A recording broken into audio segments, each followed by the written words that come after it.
Hi, and welcome back to Pooja's Kitchen. In this week's recipe, I'm going to be sharing with you how I make rasmalai and angur rabri at home.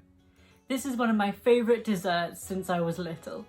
I'll be walking you through every step of the process, from separating the milk into water and curd, from forming the rasmalai, as well as making the milk at the end. I've included all the ingredients in the description below. So without further ado, let's get started. We're going to boil 1.5 litres of milk.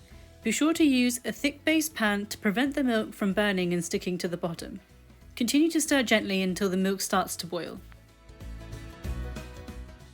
As the milk comes to boil, add 1 tablespoon of lemon juice and gently stir. Leave it for about 30 seconds or so. If you can see that the milk hasn't separated, add another tablespoon of lemon juice, stir gently and leave again for 30 seconds. Continue this process until you can see that the milk has separated into water and curd. We want to avoid stirring the milk too much after the water and curd have separated, as this will break the curd into smaller pieces. This may leave too much water in the curd and make it more difficult for us to shape our rasmalai. Before straining, take some of the water out from the pan and leave to the side for now.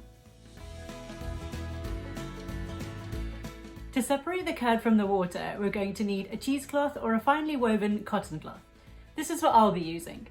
Now, the curd will be very hot, so to make this a bit easier for us, we can add in some cold water. But be careful of not adding in too much. Our aim is to get rid of as much water as possible. On a clean countertop, we will now knead the curd until it binds together.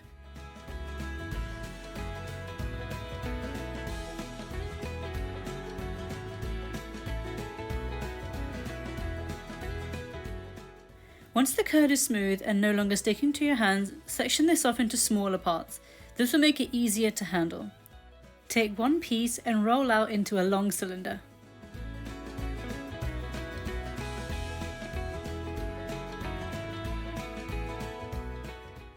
Now let's cut these into evenly sized pieces, about 1 inch in size or slightly smaller.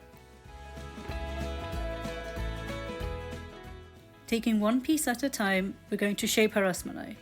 Roll it into a ball and be gentle when pressing down. Form a cup with your hands and then press with the base of your palm to flatten and smoothen. This way we'll avoid any cracks.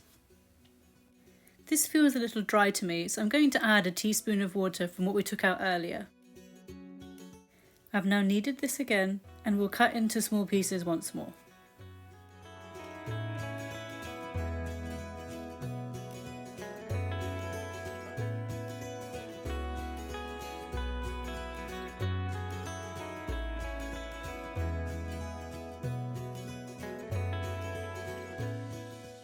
These look and feel so much better.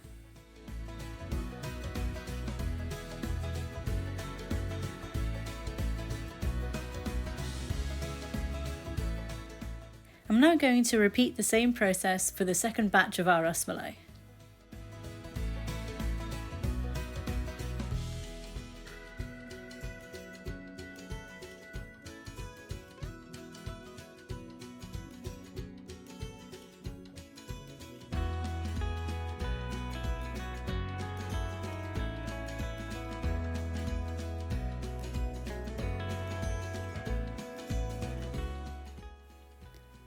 And here's our end result, all a similar size and shape.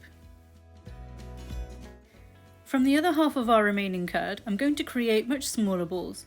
These can be kept in a sugary syrup as rasgulla, or can be served as angur rabri using the same milk we'll be making for our rasmalai.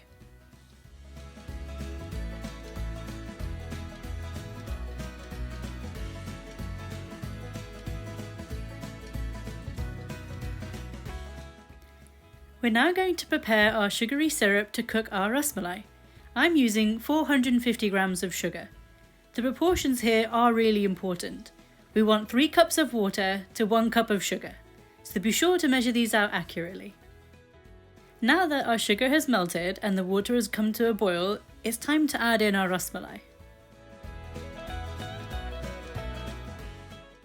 To speed up the cooking process, I've now added a mixture of plain flour and water. As our water boils, this will create bubbles on the surface of the water, which will trap the hot steam and raise the temperature. It should take roughly 10 minutes to cook our rasmalai. For anyone who wants to enjoy rasmalai whilst fasting, don't add the flour and water mixture. You'll just need to allow an extra 5 minutes for cooking.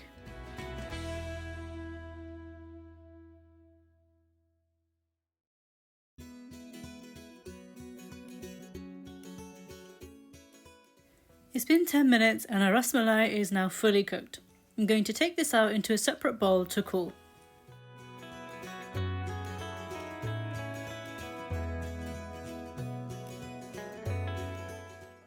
Once the water begins to boil again, I'm now going to add in my angur rabri. And after another 10 minutes, my angur rabri is now ready, and I'm going to leave this on the side to cool just as I've done with the rasmalai. It's now time to prepare the milk. I've put 1.5 litres of milk to boil. This should take roughly 15 minutes. And as we did earlier, we'll need to keep stirring until the milk boils so that it doesn't stick to the bottom of the pan. Our milk is boiled and reached the perfect consistency, so I'm now adding in 75 grams of sugar.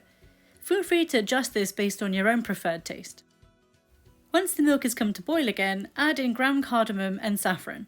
This will add a delicious aromatic flavour and will give our milk a light golden colour. Make sure to mix thoroughly.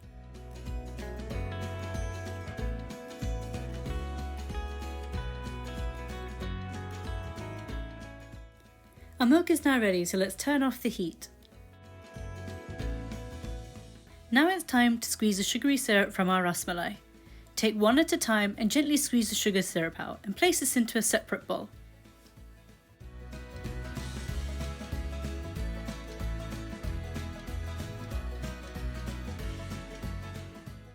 I'm now pouring in the milk into the same bowl with our rasmalai. I'm also going to add in a mixture of crushed pistachios and almonds.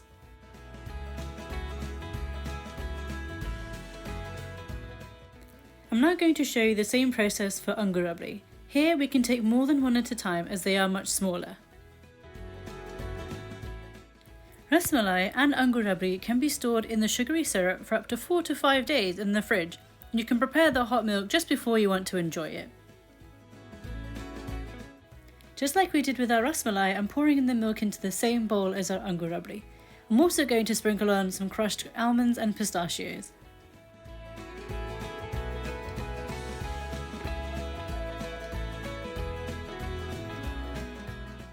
And there we go, our rasmalai is now ready.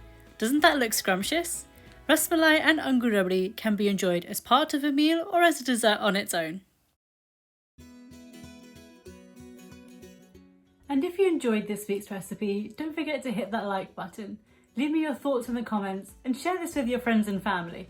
But most importantly, don't forget to hit subscribe and that bell icon so you'll be the first to know when my next video goes up.